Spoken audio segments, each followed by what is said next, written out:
Disclaimer. While this may be a review of a children's program, this video is not made for kids. The primary audience for this video is mainly adults who watched this show when they were kids. These are also my personal opinions. If you disagree, feel free to share. That's what the comments section is for. Sound good? Alright, let's get started. Hello YouTube, this is Sudrian Productions. Now, if you watch my channel, I make no secret of the fact that I'm a fan of Thomas the Tank Engine. For a long time, I kept thinking which season was my favorite. Series 5 had amazing special effects, while Series 3 had very calm and relaxing stories. But today, I decided that my favorite was Season 4, and I'm here to tell you why. I'll first start by talking about the characters.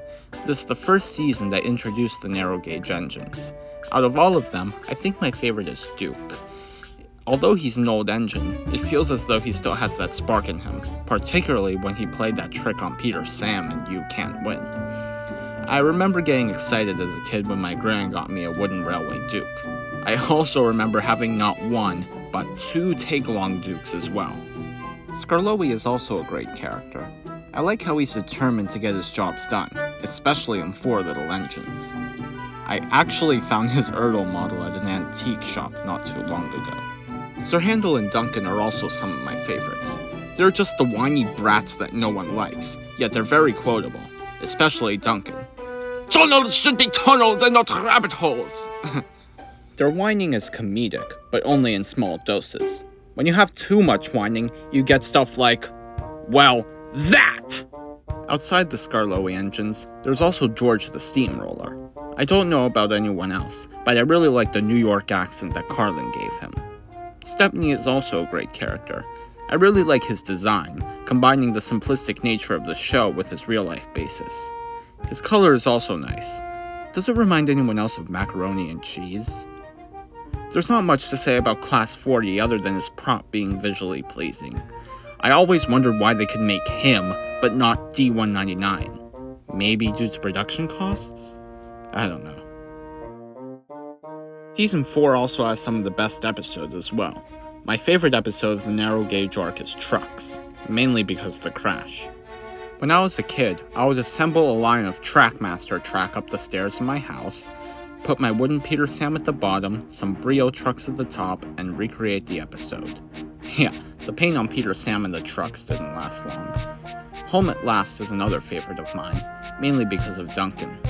Rusty to the Rescue is a great episode visual-wise, but my question is, how would the narrow gauge railway go all the way to the other railway? I don't know if this was obvious or not, but Rusty to the Rescue inspired me to write the 7th episode of Wooden Railway Escapades. Pink Pots and Queens is also a great episode, and it was just satisfying to see the 8 core characters all in one place. Yeah, remember when Duck was a main character? My least favorite episode is Mind That Bike. Not that it's a bad episode, it's just, well, nothing happens. Bulldog is a great episode as well. I like how Duke acts like a father figure to Sir Handel. Sir Handel was literally about to fall off the cliff, but Duke was determined and pulled him to safety. As a kid, I was always mesmerized by the sets. Looking back on it now, it's shocking how they built those sets only to be dismantled after filming. And that's another thing I want to talk about, the sets. They are some of the best sets in the show. The waterfalls and mountains in the narrow gauge episodes are some of my favorites.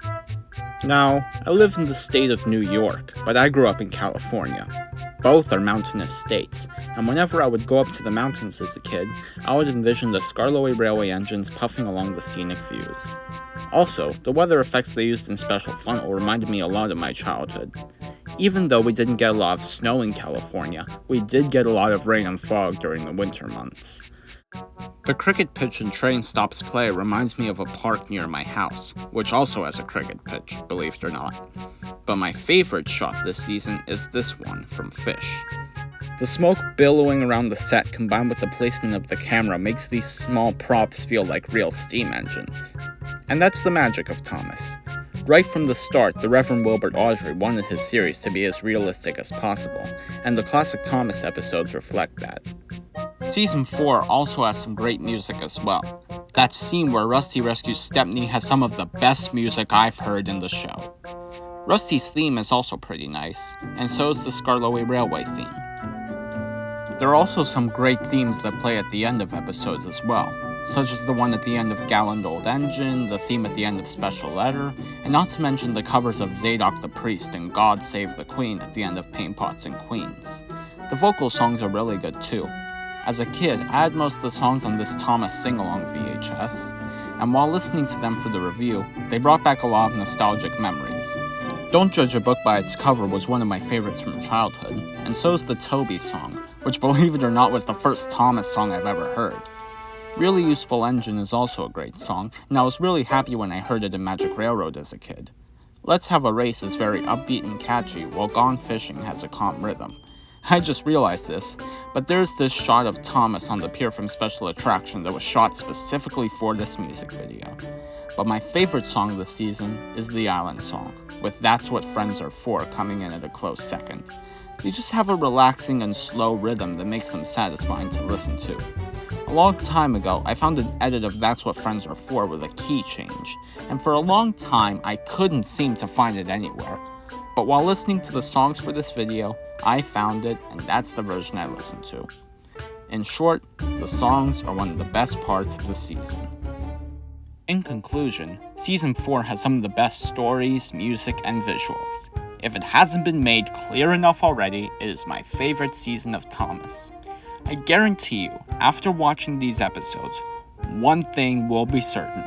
Thomas is not just some brain-dead baby show, as some people may think. This is Sudrian Ace Productions saying goodbye, and thank you for watching.